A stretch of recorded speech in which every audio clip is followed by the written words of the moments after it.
Welcome to this quick Canva tutorial on setting slide durations for autoplay in your presentations. To adjust slide durations, click the page.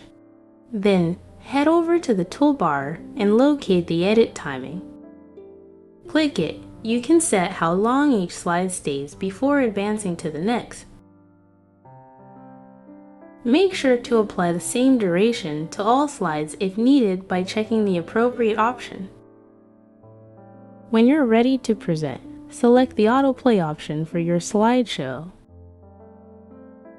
This will make your presentation advance automatically based on the set durations. You can pause Autoplay or navigate through slides manually using the controls provided. And that's it. Enjoy creating seamless and engaging presentations with Canva. Thanks for watching.